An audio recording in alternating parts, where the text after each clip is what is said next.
Oke, selamat malam, semangat pagi semuanya. Assalamualaikum warahmatullahi wabarakatuh. Senang menyapa para mahasiswa khususnya ya. Pada kesempatan ini saya ingin membahas satu topik yang cukup sering dikeluhkan oleh mahasiswa, spesifik ya, mahasiswa keperawatan.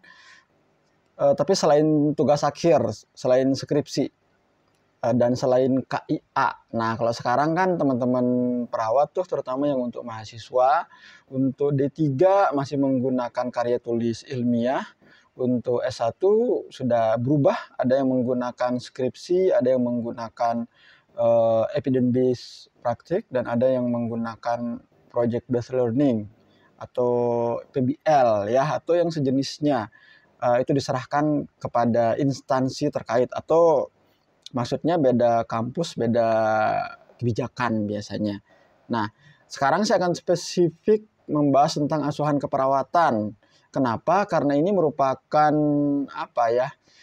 setiap profesi itu kan punya masing-masing itu punya senjata, punya alat gitu. Kayak misalkan tentara, mereka dibekali dengan peralatan untuk membela diri atau mempertahankan diri seperti senjata dan sebagainya. Begitupun juga dengan perenang, ada tabung oksigen dan sebagainya. Nah, untuk perawat, salah satu yang menjadi alat utama kita dalam melayani pasien dan dalam menyelesaikan proses kuliah itu adalah asuhan keperawatan. Nah, kenapa pada akhirnya saya ingin membahas asuhan keperawatan ini? Karena ini merupakan masalah yang sering dikeluhkan oleh mahasiswa, sering dibingungkan oleh mahasiswa karena ada banyak faktor ya. Nah, cuman sebelum masuk pada poin diskusi yang lebih berat, ya walaupun saya akan berusaha seringan mungkin untuk menyampaikannya. Jadi sambil ngopi dan saya akan berusaha membuat teman-teman rekan-rekan mahasiswa paham, kurang dari 20 menit lah ya saya usahakan dengan pemahaman yang sederhana sebisa mungkin, semoga bermanfaat untuk teman-teman. Nah, untuk asuhan keperawatan ini ada beberapa poin yang teman-teman harus pahami terlebih dahulu sebelum merasa mampu membuat asuhan keperawatan. Yang pertama adalah semua mahasiswa pada awalnya itu kesulitan dan pada akhirnya akan tetap kesulitan. Nah, ya jadi maksud saya adalah teman-teman tidak sendirian. Jadi kadang-kadang tuh mohon maaf ya, teman-teman tuh sering merasa aduh kok saya bego sendirian ya, kok yang lain pinter, kok yang lain jago bikin askepnya. Teman-teman tidak sendirian, ada banyak orang. Dan pengalaman saya dalam mengajar selama berapa tahun ya, dari tahun 2017 tahun 2015 saya ngajar sebagai guru di SMK Keperawatan, kemudian tahun 2019 mulai jadi dosen sampai sekarang. Jadi kurang lebih hampir sudah hampir 10 tahun deh. Ya, jadi cukup lama. Dan memang temuan yang paling sering saya temukan terkait kesulitan dalam membuat asuhan keperawatan ini. Bahkan lebih banyak keluhan mahasiswa yang tidak bisa membuat askep secara baik dibandingkan dengan mahasiswa yang mengeluh skripsinya susah gitu. Lebih banyak temuan saya terkait askep malah. Ya, jadi itu pemahaman pertama. Agar apa? Agar teman-teman itu tidak underestimate pada diri sendiri, tidak merasa rendah diri sehingga motivasi belajarnya untuk bisa itu jadi sedikit gitu. Ya, jadi kamu tidak sendirian. Karena kamu tidak sendirian, jadi ya silahkan kumpulkan semangatnya. Biasanya kalau rame-rame kan ngerasa lebih bersemangat dalam belajar. Ya, dan mohon maaf sebelumnya saya tidak melakukan editing apapun pada video ya, biar nggak ribet. Oke, hal yang kedua adalah sebelum kalian membuat asuhan keperawatan, ya kalian harus punya dasarnya. Dasarnya adalah buku. Nah, ini penting, oke? Kamu nggak bisa membuat sesuatu tanpa ada dasar gitu. Jadi kalau kalian mengeluh bingung atau apa, coba tanyakan kenapa kamu bingung. Dan biasanya itu akan mengerucut pada kamu belum belajar gitu. Ya, jadi belajar dulu secara mandiri, dan cara tercepat untuk belajar secara mandiri adalah membaca buku yang diperlukan dalam membuat asuhan keperawatan. Ada 3 buku utama yang harus teman-teman baca. Tidak harus dimiliki sih ya, teman-teman bisa fotokopi, teman-teman bisa minjem di perpustakaan. jangan dikembalikan, dikembalikan ya. Atau teman-teman bisa minjem tuh sama teman-teman yang istilahnya punya buku tersebut. Karena kalau untuk buku originalnya sih lumayan mahal ya, per buku itu 400.000. Jadi 400 kali 3 sekitar 1.200.000, mahal juga ya. Jadi saya tidak menyarankan untuk membeli buku tersebut, fotokopi aja lah ya, yang ekonomis. Nah, ketiga buku ini adalah pertama itu disebut dengan SDKI, kemudian Standar Diagnosis Keperawatan Indonesia SDKI, kemudian SLKI, Standar Luaran Keperawatan Indonesia, dan SIKI, Standar Intervensi Keperawatan Indonesia. Nah, teman-teman harus punya buku ini ya. Ya harus sudah membaca lah sebelum membuat asuhan keperawatan, biar ada gambaran sebelum kamu memulai gitu. Karena kadang-kadang ngebuat kita stuck gitu tuh, nggak bisa mikir atau apa. Bukan karena kalian nggak bisa mikir, bukan, tapi karena kalian nggak tahu langkah-langkahnya gitu. Jadi ini saya kasih tahu langkah-langkahnya ya. Nah, dan kita di Indonesia itu sudah mulai meninggalkan yang namanya buku Nanda Niknok. Oke.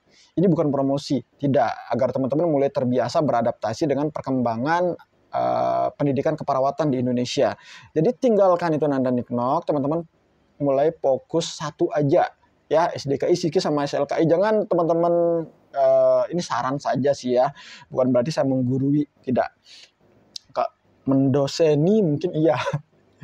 Enggak bercanda. Ya jadi maksud saya adalah temuan saya tuh banyak mahasiswa yang terlalu banyak membaca buku, padahal fungsinya sama gitu ya. Karena terlalu banyak membaca, jadi bingung dia memprioritaskan yang mana gitu. Jadi cukup kalian menguasai 3S, yang SDKI, SIKI, sama SLKI itu disebut dengan 3S. Tinggalkan Nanda Niknok. Karena apa? Memahami Nanda Niknok aja susah. Ditambah lagi kalian memahami 3S gitu. Atau sebaliknya, memahami 3S itu susah loh ya. Mohon maaf, rekan-rekan dosen juga masih banyak yang kebingungan dalam menggunakan 3S. Apalagi kalian tambah tuh baca yang namanya Nanda Niknok, yang bukunya segede gaban juga. Jadi ditinggalkan saja, tentukan prioritas, ya udah gunakan 3S gitu. Dan selanjutnya baru teman-teman langsung membuat asuhan keperawatan. Nah, saya akan fokus pada isinya. Oke. Kalian langsung aja bikin gitu ya, jangan terlalu banyak mikir bener nggak, salah nggak, buat saja dulu. Karena apa? Seperti kata almarhum Prof. Habibie ya, silahkan kalian berpikir, tapi jangan terlalu banyak berpikir. Karena ketika kita terlalu banyak berpikir, maka kita tidak akan pernah melangkah gitu. Jadi kalau kalian sudah punya dasar-dasarnya seperti buku, kalian sudah membaca background dari 3S tersebut, ya udah bikin aja, lihat contohnya di internet, lihat contoh punya kakak tingkat, buat. Nah, adapun nanti teman-teman ngerasa ini salah, ini benar, biarkan dikoreksi oleh dosen kalian atau oleh teman-temannya yang lain gitu. Ya, learning by doing gitu. Jadi kalau ASKEP itu ya, cara belajarnya adalah belajar sambil mengerjakan sambil belajar, atau belajar sambil jalan. Learning by doing. Kalau nggak begitu ya nggak akan bisa gitu ya. Nah, isi dasar daripada asuhan keperawatan ini ya proses keperawatan. Proses keperawatan itu kan kalau secara realnya, secara yang tertulis ya ada 5. Nah, yang satu itu tertulis juga cuman semu. 6 dia. Kenapa saya ribet banget? Nah, begini jadi 6. Oke, yang pertama adalah pengkajian. Jadi pengkajian ini secara sederhana adalah kita mengumpulkan data pasien. Data apa saja? Yang pertama adalah data biografi pasien. Data biografi ini bukan geografi ya. Biografi ini seperti data identitas pasien aja. Nama, tanggal lahir, kemudian jenis kelamin, nomor rekam medis. Nah, itu disebut dengan data biografi pasien. Alamat dan sebagainya itu harus ditulis. Tapi khusus untuk nama itu menggunakan inisial. Karena apa? Karena ini merupakan privasi pasien. Jadi harus menggunakan inisial ya teman-teman ya. Walaupun laporannya itu kan kamu tidak akan publikasi, kamu tidak akan sebarkan. Tapi dengan menggunakan nama asli pasien, maka kamu sudah melanggar etika gitu. Ya, jadi harus menggunakan inisial. Kalau bapak-bapak seperti saya menggunakan inisial TN apa gitu ya. Toba kan TNT. Kalau anak AN, kalau Nyonya NY, kalau Nona NN. Nah, jadi menggunakan inisial. Kemudian selanjutnya ada yang namanya keluhan utama. Ingat, keluhan utama hanya ditulis satu. Jadi kalau pasien mengatakan, ketika kamu tanya nih, keluhan ibu yang paling berat itu apa? Dan ibunya sebagai pasien menjawab, keluhan saya sakit kepala, ya, kemudian saya juga sariawan, terus perut juga nyeri, dan pada malam hari itu saya selalu susah tidur. Jangan ditulis semuanya, karena apa? Keluhan utama itu yang paling utama. Jadi yang paling utama itu ya cuma satu. Yang paling utama di antara yang lain adalah yang biasanya disebutkan pertama kali. Oke? Jadi apa yang disebutkan pertama kali oleh pasien itulah yang ditulis sebagai keluhan utama. Misalkan dia mengatakan nyeri kepala. Ya udah, pasien mengeluh nyeri kepala.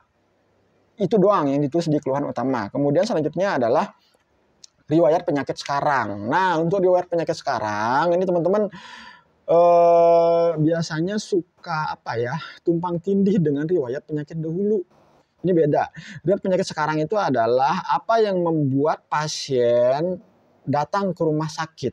Jadi lebih ke here and now, menceritakan masa sekarang gitu. Jadi jangan dibawa-bawa riwayat penyakit pasien di masa-masa dulu. Jangan, itu larinya ke riwayat penyakit dahulu. Nah, untuk riwayat penyakit sekarang biasanya menggunakan penulisan yang runut 5W1H. Ya cuman agak ribet ya kalau saya jelaskan. Pokoknya secara sederhana, riwayat penyakit sekarang itu biasanya dimulai dengan kata seperti ini. Pasien datang atau langsung aja menggunakan inisial, TNO datang ke IGD diantar oleh orang tuanya dengan keluhan mengalami nyeri pada kepala. Sebelumnya pasien mengalami KLL atau kecelakaan lalu lintas sehingga kepalanya terbentur dan mengalami pendarahan. Saat dilakukan pengkajian di IGD, maka diperoleh data tekanan darah berapa, tingkat kesadaran berapa, kemudian obat apa saja yang diberikan, kemudian dilanjutkan keterangan, misalkan pasiennya langsung dipindahkan ke ruang rawat inap. Pada pukul 20.10 misalkan, 20 lebih 10 menit, pasien dipindahkan ke ruangan rawat inap. Tapi kalau dipindahkan ke ruangan OK untuk menjalani operasi, tinggal ditulis saja. Pasien masuk ke ruangan OK pada pukul sekian. Nah, seperti itu. Jadi, riwayat penyakit sekarang itu ya menceritakan perjalanan pasien sampai ke rumah sakit. Tapi konteksnya adalah here and now. Di sini dan saat ini. Di sini ini maksudnya di rumah sakit saat kamu ketemu pasien. Nah, itu maksudnya ya.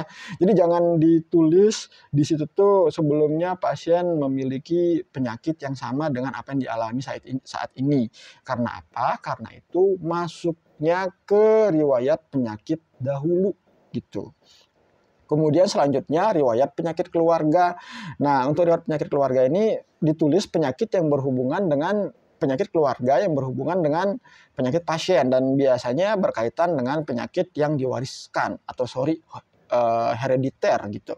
Kayak misalkan kan penyakit kronis tuh seperti diabetes meletus, mohon maaf, hipertensi dan sejenisnya. Dan kalau ada itu harus disertai dengan genogram selanjutnya. Oke, nah selanjutnya di bawahnya itu baru masuk kepada pemeriksaan yang lebih detail, yaitu pemeriksaan fisik. Nah, untuk pemeriksaan fisik sekarang tuh sudah hampir semuanya menggunakan per sistem. Jadi pemeriksaan sistem perkemihan, sistem persyarapan, B1 sampai B6. Oke.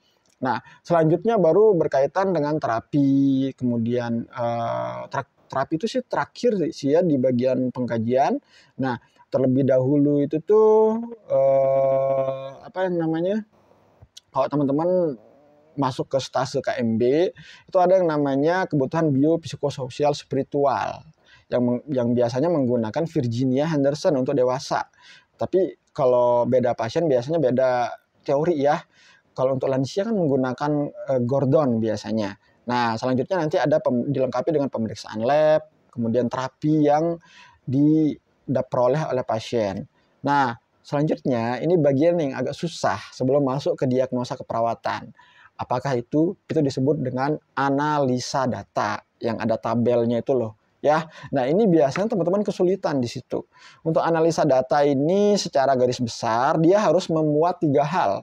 Yang pertama adalah data terkait kesehatan pasien. Data ini kan ada 2 tuh ya, analisa data, ini ada 2 yang ditulis di situ tuh, data subjektif dan data objektif. Data subjektif adalah data yang diperoleh dari hasil wawancara dengan pasien. Jadi kamu ngomong tuh sama pasien. Nah, dan pasien menjawab, sehingga itu disebut sebagai data subjektif. Cara penulisannya harus dimulai dengan kata-kata seperti pasien mengatakan, pasien mengeluh, pasien mengungkapkan. Nah, atau misalkan pasien tidak bisa nih diwawancara. Karena apa? Wawancara ini jangan dibayangkan kayak wartawan ya, enggak. Lebih ke kita menanyakan kondisi pasien gitu ya. Kemudian kalau misalkan pasien mengalami penurunan kesadaran, kayak misalkan pasiennya mengalami koma atau di bawah kompos mentis gitu tuh, setelah kita melakukan pemeriksaan tingkat kesadaran kayak menggunakan GCS, ternyata pasien nggak bisa ngomong karena apa, koma. Ya kita nggak bisa kan paksakan pasien, apalagi langsung dibacakan surat-surat tertentu gitu. Nah, yang bisa kita lakukan adalah bertanya atau mewawancarai orang terdekat pasien. Orang terdekat pasien siapa? Orang terdekatmu siapa? Keluarga. Nah, biasanya kan yang mendampingi atau menjaga pasien itu adalah keluarga. Tanya keluarganya. Ibu, mohon izin bertanya, ini anaknya ya? Ya, mohon izin bertanya terkait kesehatan pasien. Sebelumnya bagaimana kondisi pasien di rumah sesaat sebelum pasien masuk ke rumah sakit. Nah, seperti itu. Kemudian kamu juga bisa bertanya terkait bagaimana kondisi pasien yang berhubungan dengan biopsikososial spiritual itu tuh sebelum dia sakit. Kayak misalkan untuk eliminasinya biasanya sehari itu BAB berapa kali gitu. Kemudian setelah sakit jadi berapa. Nah, kita membandingkan gitu ya antara saat dia sehat dan saat dia sakit gitu. Nah, setelah data itu di sampingnya ada yang namanya etiologi. Nah, ini nih yang biasanya teman-teman mahasiswa itu kesulitan cara menulisnya itu bagaimana. Ini agak panjang sih ya, cuma saya sederhanakan. Etiologi itu teman-teman ambil dari pathway yang ada di konsep penyakit. Makanya pathway-nya harus lengkap. Pathway itu yang apa ya? Patofisiologi yang dibuat dalam bentuk gambar atau bagan yang ada panah-panah-panahnya itu loh, ya. Makanya pathway-nya harus lengkap. Kalau lengkap kan sampai mengerucut tuh kayak misalkan dia kena stroke misalkan ya. Stroke kan bisa disebabkan oleh banyak hal, misalkan faktor biologis karena adanya faktor keturunan. Kemudian turun, kemudian dia mengalami yang namanya ketidakmampuan dalam beraktivitas gitu. Jadi lebih ke gangguan mobilitas. Nah, itu kan akan mengerucut dia di bagian pathway. Nah, etiologi itu kita ambil dari pathway-nya, tetapi spesifik. Tergantung pada berapa diagnosa keperawatan yang kita angkat berdasarkan keluhan pasien. Misalkan diangkat adalah 4 diagnosa keperawatan. Yang pertama adalah nyeri, terus yang kedua adalah anxiety, yang ketiga adalah gangguan mobilitas fisik atau gangguan perfusi. Jadi ada 4. Nah, jadi yang diambil di bagian pathway-nya adalah yang berkaitan dengan 4 diagnosa tersebut. Dan jangan terlalu panjang ya, cukup 5 panah aja ke bawah gitu. Jadi etiologi itu kalau disederhanakan ya artinya kan penyebab. Penyebab apa? Penyebab dia mengalami masalah keperawatan atau masalah yang membuat dia tidak bisa menjalankan fungsinya sebagai manusia sehat gitu. Ya misalkan karena dia nyeri, jadi dia tidak bisa beraktivitas. Orang kan kalau sakit banget kan nggak bisa beraktivitas. Nah, itu yang dituliskan penyebabnya apa, mengerucut ke bawah, nyeri akut. Misalkan seperti itu. Karena apa? Karena nyeri kan dibagi 2 tuh, akut dan kronis. Nah, di bagian problemnya kan ada data, ada di bagian ini kita masih bahas tentang tabel analisa data ya.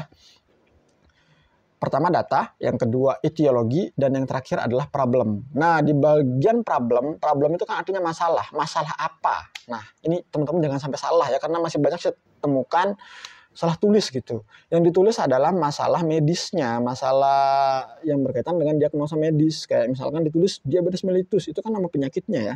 Kalau nama penyakit itu bukan diagnosa keperawatan. Oke, kita adalah perawat, yang kita angkat adalah diagnosa keperawatan. Kalau itu berhubungan dengan penyakit, kayak misalkan ditulis hipertensi, gastritis, perforasi gaster, laparotomi yang berhubungan dengan penyakit abdomen gitu tuh, itu pokoknya segala sesuatu yang berhubungan dengan penyakit dan penyakitnya ditulis, itu larinya ke diagnosa medis, bukan diagnosa keperawatan. Nah, diagnosa keperawatan itu mengacu pada kebutuhan dasar manusia yang tidak terpenuhi. Misalkan kebutuhan dasar kita kan merasa nyaman. Rasa nyaman dari apa? Dari rasa sakit. Nah, karena kita kena jangan kita ya, semoga kita selalu diberikan kesehatan, karena pasien terkena suatu masalah kesehatan sehingga dia merasakan rasa sakit yang membuat dia tidak nyaman lagi, sehingga terjadilah yang namanya problem atau masalah keperawatan, yaitu nyeri akut. Nah gitu ya, jadi kayak gitu cara membedakan mana diagnosa medis, mana diagnosa keperawatan. Kemudian selanjutnya di bawah, setelah kita membuat analisa data, baru kita tulis diagnosa keperawatan. Diagnosa keperawatan ini ditulis berdasarkan beberapa aspek penting. Oke, yang pertama adalah diagnosa yang sifatnya aktual. Aktual ini maksudnya jelas gitu. Kayak misalkan dia nyeri, dia kelihatan, pasiennya kelihatan meringis kesakitan. Dari hasil pengukuran menggunakan PQRST ternyata skala nyerinya skala berat. Itu aktual loh. Masalah yang nyata. Nah, itu maksudnya. Ya, jadi kalau kita menetapkan nih diagnosa keperawatan yang paling penting itu yang mana di antara 4 misalkan, ya cara menetapkannya adalah berdasarkan aspek aktual yang pertama. Itu merupakan masalah yang sangat mengganggu pasien, makanya larinya ke ancaman nyata atau aktual gitu ya. Kemudian selanjutnya adalah potensial. Potensial ini maksudnya diagnosa keperawatan yang mungkin akan memberatkan pasien terkait masalah kesehatannya, tapi belum memberatkan, tapi mungkin, makanya disebut dengan berpotensi, potensial. Nah, cuman ancamannya sudah cukup jelas gitu ya. Jadi aktual, kedua adalah potensial, dan yang terakhir adalah resiko. Nah, resiko ini belum ada, tetapi kemungkinan bisa muncul berdasarkan teori dan kasus yang kita amati dari pasien. Contoh yang paling banyak adalah resiko infeksi gitu. Misalkan pasien pasca operasi laparotomi, pasien post-op gitu. Ancaman nyatanya adalah kan nyeri tuh ya, yang aktual nyeri. Kemudian yang potensial adalah mobilitas fisik, dan yang selanjutnya yang resiko adalah gangguan integritas kulit atau yang berkaitan dengan resiko infeksi. Jadi begitu cara menetapkan prioritas. Jadi diagnosa pertama adalah diagnosa yang berkaitan dengan masalah aktual, kemudian potensial, dan selanjutnya adalah resiko. Oh, anakku memanggilku. Wait, saya pause dulu. Nah, lanjut. Untuk penulisan diagnosa keperawatan ya, teman-teman harus menggunakan kata sambung. Yang pertama adalah misalkan nyeri akut tuh ya. Nyeri akut berhubungan dengan. Nah, berhubungan dengan ini kan kata sambung atau kata hubung tuh ya. Harus ada, karena ini memang tata cara penulisannya. Berhubungan dengan apa? Kamu bisa ngambil dari mana? Dari etiologi yang ditulis di analisa data. Misalkan pasien post KLL, maka nyeri akut berhubungan dengan cedera fisik gitu. Nah, setelah kita menulis berhubungan dengan apa, selanjutnya harus ada keterangan tanda dan gejala. Oke, yang mana bahasanya ditandai dengan, nah selanjutnya yang teman-teman tulis itu adalah apa saja tanda dan gejalanya yang bisa kita ambil dari keluhan subjektif atau objektif pasien. Jadi teman-teman tinggal memindahkan data subjektif dan objektif yang ada di analisa data, yang ada di tabel, ke di bagian diagnosa keperawatan setelah ditandai dengan. Nah, jadi sesimpel itu ya, semoga bisa dipahami oleh teman-teman. Nah, selanjutnya setelah diagnosa keperawatan, yang ketiga nih, kira-kira apa? Intervensi. Oke, intervensi ini maksudnya rencana. Rencana apa? Kan kita sudah menemukan tuh masalah keperawatan apa aja yang dimiliki oleh pasien. Selanjutnya kita membuat rencana. Rencana apa ya? Rencana untuk mengatasi masalah-masalah tersebut. Nah, untuk rencana ini teman-teman jangan apa ya? Jangan bingung sebenarnya. Intinya itu jangan kalau kalau kalau bingung kan tanda berpikir ya nggak apa-apa. Tapi kalau udah bingung itu ya jangan diem gitu. Tanyakan pada diri sendiri, kamu bingung karena apa? Karena saya nggak tahu. Kenapa saya nggak tahu?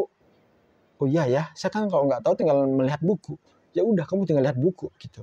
Ya, jadi silahkan buka buku Psiki untuk melihat bagaimana intervensi keperawatan pada masalah keperawatan yang diangkat. Misalkan nyeri akut, ya tinggal lihat aja, buka buku standar intervensi keperawatan Indonesia, di situ ada kok, ya. Jadi sesederhana itu, dan teman-teman tinggal menyalin aja sebenarnya, nggak, itu bukan kalimat-kalimat yang datang dari pikiranmu sendiri, bukan. Kita cuma mengutip saja dari buku dan harus dituliskan kodenya kode berapa. Oke, jadi di buku SDKI itu ada kode pada setiap diagnosa keperawatan diangkat. Begitupun juga dengan intervensinya, ada kode pada semua intervensi yang digunakan gitu. Jadi ditulis kodenya. Ini untuk memudahkan teman-teman di kemudian hari apabila ketika konsul bimbingan dengan dospem nanya, ini ada di halaman berapa? Nah, kamu bingung tuh. Jadi nanti dikira ngarang. Kalau udah ada kodenya, tinggal lihat daftar isi, oh kode ini ada di halaman sekian. Nah, jadi sesimpel itu ya. Nah, kalau intervensi ini kan ada untuk pembuatan tabelnya, biasanya dimulai dengan nomor diagnosa, kemudian selanjutnya tujuan dan kriteria hasil. Nah, yang bahasanya itu dimulai dengan kata setelah dilakukan tindakan keperawatan selama 3 kali 24 jam diharapkan masalah teratasi dengan kriteria hasil. Nah, ini tuh dilihatnya dari apa? Dari SLKI. Jadi bahasa pada penulisan di tujuan dan kriteria hasil itu teman-teman peroleh dari buku juga. Jadi bukan datang dari apa ya, tiba-tiba kamu dapat ilham atau wahyu gitu. Enggak, itu enggak datang dari pikiranmu. Tinggal buka aja buku SLKI. Kalau misalkan nggak ada bukunya, tinggal klik di internet. Semuanya sekarang sudah tersedia. Bahkan 3 buku ini sudah tersedia kok di internet ya. Jadi tinggal dicek aja. Mulai aja dengan SLKI gitu. Diketik SLKI untuk masalah keperawatan apa. Keluar dia. Nah, kamu tinggal tulis gitu. Nah, selanjutnya ditulis di bagian tujuan dan kriteria hasil, ada intervensi apa saja yang diberikan. Misalkan untuk nyeri ya jelas manajemen nyeri. Nah, selanjutnya setelah di setiap intervensi itu harus ada rasional. Nah, oke. Rasional ini sebenarnya teman-teman ya, untuk memahami ini teman-teman harus sambil melihat tabelnya gitu. Jadi nanti disesuaikan saja. Oh, ini rasionalnya. Tadi saya sudah dengar dari Pak Toba. Wah, misalkan seperti itu. Nah, yang saya ingin sampaikan adalah rasional ini apa? Rasional ini maksudnya adalah apa alasan ilmiah kamu menulis intervensi tersebut gitu. Misalkan intervensi pertama adalah identifikasi skala nyeri pasien. Nah, rasionalnya apa tujuan kamu merencanakan identifikasi nyeri pasien menggunakan PQRST misalkan. Nah, ditulis. Misalkan alasannya adalah dengan mengidentifikasi nyeri menggunakan skala PQRST, maka perkembangan pasien akan bisa dievaluasi secara berkelanjutan dan tepat. Nah, seperti itu rasionalnya ya. Jadi rasional itu merupakan istilahnya tujuan dari kamu menetapkan intervensi tersebut gitu, atau alasannya apa? Alasan ilmiah gitu ya. Dan itu sudah banyak tersedia kok di internet. Nah, setelah intervensi ada yang namanya implementasi keperawatan. Implementasi keperawatan ini adalah tindakan. Nah, ini merupakan hal yang simpel tapi bukan banyak ya, tapi sebagian besar itu di awal teman-teman akan salah dalam penulisannya. Ingat, intervensi menggunakan kata perintah. Misalkan intervensi pertama, identifikasi nyeri menggunakan skala PQRST. Nah, ketika ditulis menjadi sebuah tindakan, maka dia berubah bentuk dari kata perintah menjadi kata kerja gitu. Jadi ditulisnya tinggal menambahkan imbuhan me di awal. Kayak awalnya kan identifikasi tuh. Identifikasi itu kan kata perintah gitu. Diganti menjadi mengidentifikasi. Nah, gitu. Atau misalkan bentuk kalimat intervensinya adalah kaji kesadaran umum kesadaran pasien. Kaji tingkat kesadaran pasien menggunakan Glasgow Common Scale gitu. Nah, maka pada implementasi cara penulisannya adalah tinggal ditambahkan kata kerja mengkaji. Nah, jadi sesederhana itu sih ya. Nah, selanjutnya kalau di tabel intervensi keperawatan kan ada rasional tuh ya. Nah, kalau implementasi keperawatan ada respon hasilnya. Dan respon hasil ini termasuk evaluasi awal sih. Jadi misalkan implementasinya adalah melakukan pemeriksaan tanda-tanda vital. Maka respon hasilnya adalah hasil dari pemeriksaan tanda-tanda vital itu apa? Tekanan darah pasien berapa ditulis, suhu berapa, nadi berapa, respirasi rate berapa. Dan bagian yang kelima adalah evaluasi. Nah, ini kan kalau di tabel itu ditulisnya ya nomor, diagnosa keperawatan, hari dan tanggal, jangan lupa. Kemudian catatan perkembangan. Oke, catatan perkembangannya menggunakan format Swabbier atau kebanyakan malah menggunakan swab. Ya, swab bukan sop. Oke, swab atau bukan sabun. Jadi swab itu merupakan singkatan. Yang pertama S itu adalah subjektif. Jadi ditulis nanti misalkan setelah melakukan implementasi, pasien mengatakan merasa tidak kesakitan lagi. Nah, itu kan data subjektif tuh kenapa? Karena pasien mengatakan gitu. Kemudian data objektif, swab, SU. O itu objektif. Pasien tampak segar. Tekanan darah 120/80. Nadi berapa? Itu kan data objektif. Nah, kemudian swab, SOA, A, analisis. Nah, di sini yang ditulis adalah misalkan yang diagnosa keperawatan pertama kan nyeri itu ya. Maka yang ditulis di bagian A atau analisis ini adalah masalah nyeri akut teratasi. Kalau semuanya teratasi tidak ada keluhan lagi, maka ditulis masalah nyeri akut teratasi. Tapi misalkan di data pasien masih mengeluh nyeri, maka yang ditulis adalah masalah teratasi sebagian. Kemudian SWAPI, P. Nah, planning. Karena masalahnya tidak teratasi, maka intervensi dilanjutkan dong. Maka yang ditulis adalah intervensi dilanjutkan. Tapi kalau dia misalkan udah tidak ada keluhan lagi, nyeri akut teratasi, maka intervensi dihentikan. P itu adalah planning. Oke? Planning artinya perencanaan, intervensi. Nah, gitu. Ya, jadi kalau misalkan masalahnya belum teratasi, yang ditulis adalah intervensi dilanjutkan. P, I. Nah, itu intervensinya apa aja ditulis, kemudian ada Swabbier gitu kan. Kemudian ada R-nya. Ya, ini lebih ke rasional atau teman-teman bisa menulis pokoknya rasional dari intervensinya itu apa aja. Nah, seperti itu. Nah, dan yang terakhir nanti setelah teman-teman menulis evaluasi, teman-teman akan menulis bagian terakhir atau dokumentasi keperawatan. Masalahnya adalah apakah dokumentasi keperawatan ini harus ditulis? Ngapain kamu tulis kalau kamu sudah menulis ASKEP secara utuh? Oke, jadi dokumentasi keperawatan itu merupakan ASKEP yang sudah ada bentuknya gitu. Jadi makanya saya bilang proses keperawatan semu.